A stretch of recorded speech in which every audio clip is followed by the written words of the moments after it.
जैसा कि आपकी सारी क्लासेस इंग्लिश, केमिस्ट्री, फिजिक्स, बाकी सारी क्लासेस चल रही हैं, तो आज से आपकी क्लास 11th की फिजिक्स की क्लासेस स्टार्ट होने वाली हैं।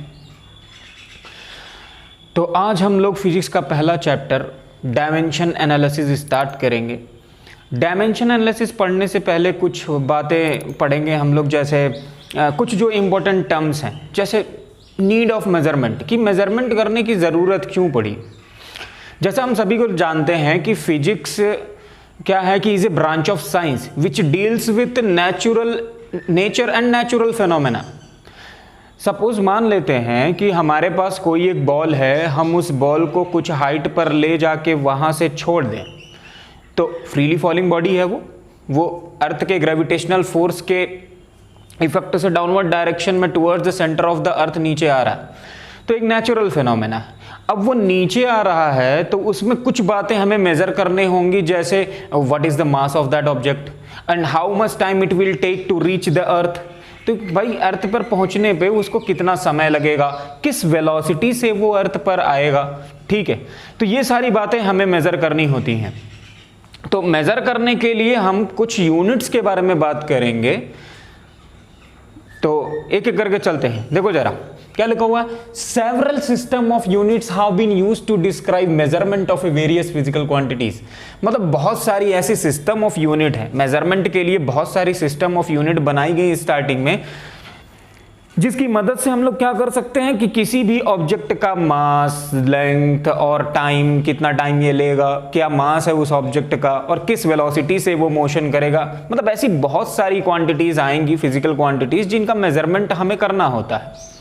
तो डिफरेंट सिस्टम ऑफ यूनिट्स आए मेजरमेंट के लिए, जिसमें से हम पहला लिख रखा है, क्या हमने लिख रखा है, सीजीएस सिस्टम। सीजीएस सिस्टम क्या है, एक गॉसियन सिस्टम इसको बोला जाता है कि it is a Gaussian system and it is also a metric system. Metric system मतलब क्या कि metric system in the sense कि मतलब इसके मल्टीपल्स और सब multiples can be in power of 10, मतलब ये 10 के पावर्स में, जैसे 10 to the power 7, 10 to the power 10, 10 to the power -4, 10 to the power -3, इस तरीके की वैल्यूज देंगे तो बोला जाता है सीजीएस सिस्टम, ठीक है। सीजीएस सिस्टम में जो फंडामेंटल यूनिट्स होते हैं लेंथ का, ठीक है, वो होगा सेंटीमीटर। फंडामेंटल यूनिट जो होगा मास का वो होगा ग्राम। फंडामेंटल यूनिट जो होगा टाइम का वो होगा सेकंड। मतलब अगर सीजीएस सिस्टम में हमें मेजर करना हो लेंथ, हमें लेंथ मेजर करना होगा तो हम लेंथ मेजर करेंगे मीटर में, मास मेजर करना होगा सेंटीमीटर में, लेंथ मेजर करना होगा हमें सेंटीमीटर में, मास मेजर करना होगा ग्राम में, और टाइम किस में मेजर करना होगा, सेकंड में। अच्छा, नेक्स्ट उसके बाद से क्या होता है कि सीजीएस सिस्टम में हमने देखा कि सीजीएस सिस्टम में हमें लेंथ मेजर करना होता है, तो किस में मेजर करेंगे, सेंटीमीटर में। C for centimetre, G for gram and S for second, ठीक है। अच्छा, नेक्स्ट उसके बाद से second one is FPS system. ये एक ब्रिटिश सिस्टम है, इसमें हम लोग लेंथ को मेजर करेंगे फुट में, भाई 1 फुट, 2 फुट, 3 फुट, इस तरीके से, और वेट को मेजर करेंगे हम लोग, या मास को मेजर करेंगे हम लोग पाउंड में, और टाइम को मेजर करेंगे सेकंड में। इसको बोलते हैं FPS system. It is A British system basically.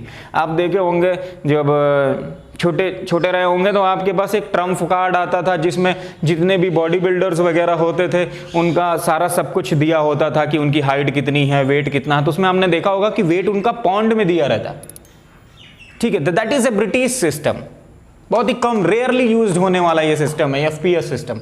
उसके बाद से बात आती है एमकेएस सिस्टम की।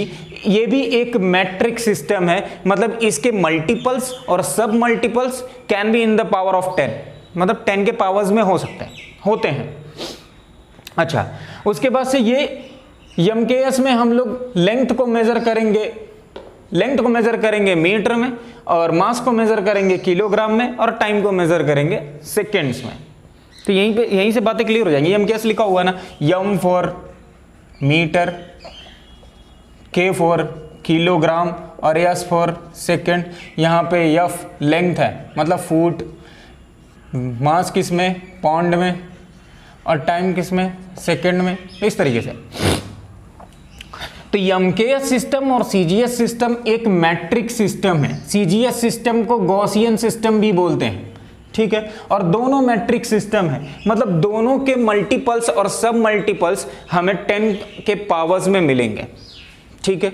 अच्छा, उसके बाद से क्या हुआ, बाद में क्या किया गया, इसी एमकेएस सिस्टम में एक और यूनिट, इलेक्ट्रिक करंट की यूनिट, इलेक्ट्रिक करंट की यूनिट क्या होती है, एम्पियर। एम्पियर को आगे चल के इसमें ऐड कर दिया गया इस एमकेएस सिस्टम में, तो इसको बोला गया एमकेएसए सिस्टम। क्या बोला गया, एमकेएसए सिस्टम, ठीक है। अच्छा, नेक्स्ट उसके बाद बात आती है एसआई यूनिट, एसआई सिस्टम की, जिसको बोलते हैं इंटरनेशनल सिस्टम ऑफ यूनिट। ये ऑल ओवर वर्ल्ड 1960 में एक्सेप्ट किया गया, 1960 में एक्सेप्ट किया गया। एसआई अब इसकी ज़रूरत क्यों पड़ी कि जैसे मान लेते हैं कि ब्रिटेन में रहने वाला या अमेरिका में रहने वाला वेट मेज़र करके रखा हुआ है पौंड में, ठीक है, और यहाँ इंडिया में किसी को पता नहीं है कि वेट मेज़र करते हैं पौंड में। अब वो पौंड में कोई ऑब्जेक्ट लेके आया जिसका बताया कि इसका वेट इतना पौंड है, तो हमें समझने में दिक्कत होगी। तो इसलिए ज़रूरत पड़ी क्या कि जितने भी सिस्टम ऑफ यूनिट्स हैं, जितने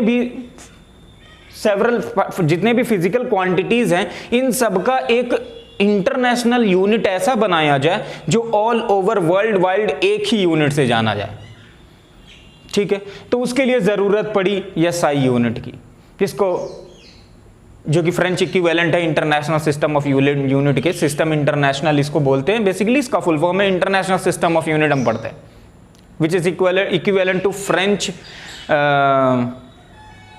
विच is equivalent to, French term है एक, सिस्टम इंटरनेशनल, सिस्टम है इंटरनेशनल पढ़ते हैं, और हम यहाँ पढ़ेंगे क्या, इंटरनेशनल सिस्टम ऑफ यूनिट। तो बेसिकली क्या है, 1960 में ये all over world wide accept किया गया, और कोई भी फिजिकल क्वांटिटीज है उसको आप एसआई यूनिट में मेजर करके लेके जाओ देश के किसी भी कोने में, तो वो अगला समझ जाएगा कि हाँ ये लेंथ है, ये करंट है, और ये मास है, टाइम है, ठीक है। अच्छा, नेक्स्ट उसके बाद से इसी एसआई यूनिट में हमारे 7 फंडामेंटल यूनिट्स आएंगी, 7 फंडामेंटल यूनिट्स इसी में आएंगी। 7 फंडामेंटल यूनिट्स के साथ साथ 2 सप्लीमेंट्री यूनिट्स आएंगी,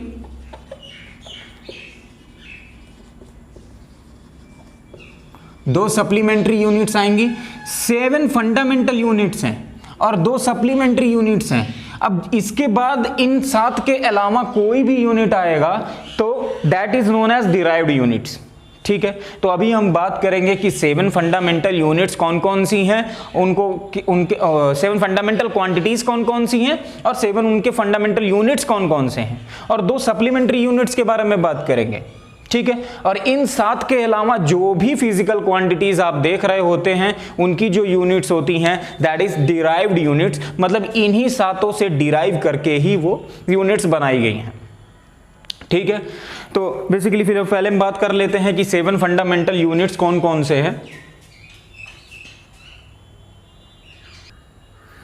यस, तो हम देखते हैं कि 7 हमारी बेसिक यूनिट या 7 फंडामेंटल यूनिट्स कौन कौन सी हैं। तो पहला देखेंगे लेंथ, जिसकी यूनिट होगी मीटर, सिंबल होगा स्मॉल m, ठीक। दूसरा होगा मास, जिसकी यूनिट होगी किलोग्राम, यूनिट होगा kg। तीसरा होगा टाइम, सेकेंड स्मॉल s, ठीक है। चौथा होगा thermodynamic temperature,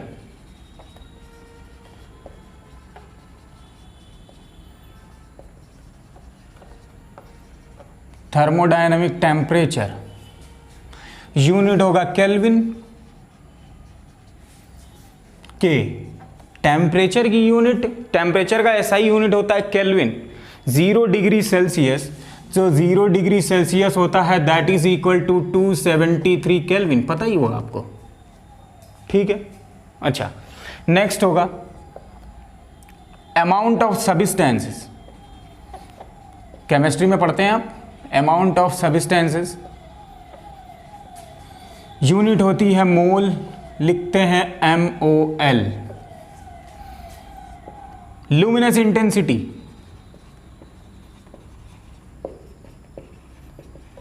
luminous intensity candela, CD लिखते हैं। ठीक है, ये आपको पढ़ना नहीं है 11th-12th में। ठीक है, नेक्स्ट इलेक्ट्रिक करंट,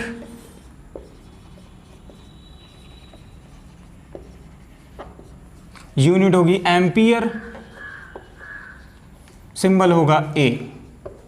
ठीक है, तो ये बेसिकली हमारी 7 बेसिक यूनिट्स हैं, 7 फंडामेंटल यूनिट्स हैं जो हमारे यहाँ पे लिखी हुई है। पहला जिसमें है लेंथ, जिसकी यूनिट है मीटर और हम इसका सिंबल लिखते हैं M।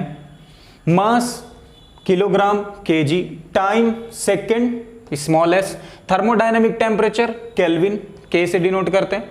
अमाउंट ऑफ सब्सटेंसेस मोल, ऐसा होता नहीं है कि अमाउंट ऑफ सब्सटेंसेस की कितने 1 mole of hydrogen atom, 1 mole of water molecules, इस तरीके से, तो वही mole, amount of substances mole, symbol होता है MOL। Luminous intensity candela CD, electric current ampere और symbol capital A।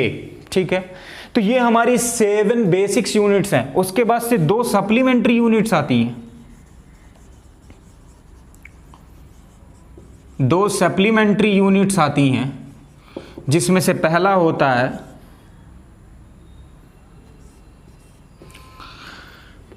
Plane angle.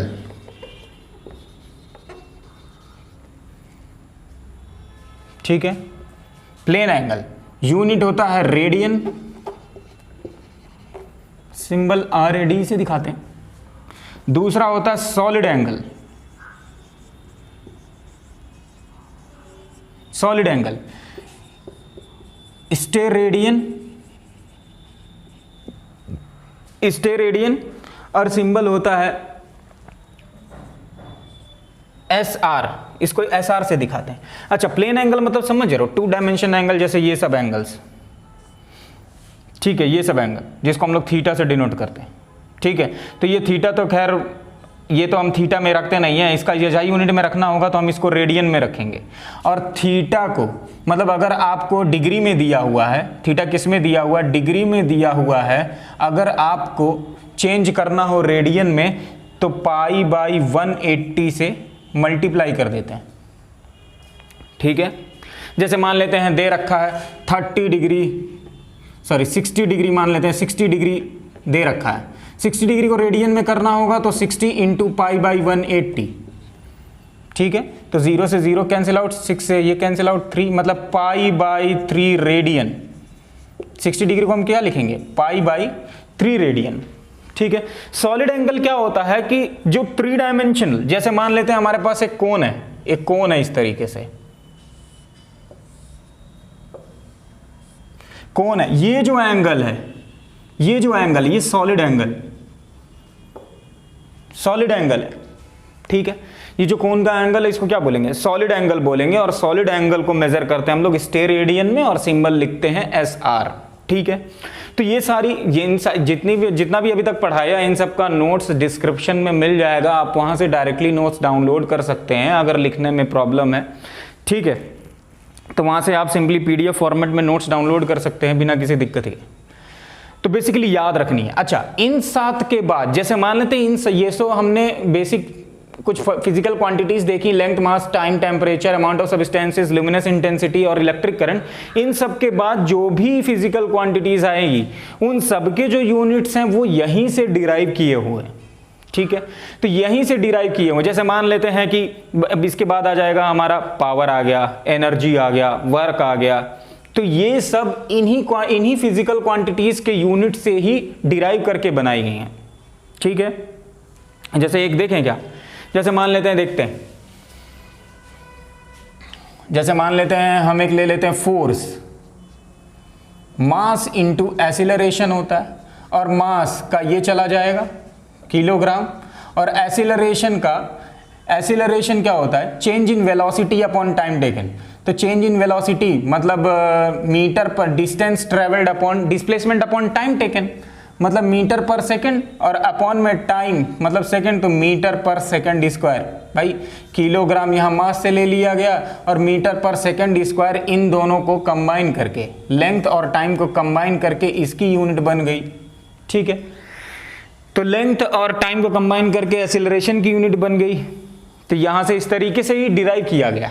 ठीक है, तो इन 7 के अलावा जो भी और फिजिकल क्वांटिटीज आएंगी वो उन सब की जो यूनिट्स होगी वो सब इन्हीं फिजिकल क्वांटिटीज के यूनिट से डिराइव करके बनाई गई हैं, तो इसलिए उन यूनिट्स को बोलेंगे डिराइव्ड यूनिट्स। तो बहुत सारे डिराइव्ड यूनिट्स हैं। अरे length, mass, time, temperature, amount of substance, luminous intensity, electric current, ये सब तो फंडामेंटल हो गई। इसके बाद से आ जाएगा force, derived units, power, derived units, work, derived units, energy, derived units, ये सब डिराइव्ड यूनिट्स।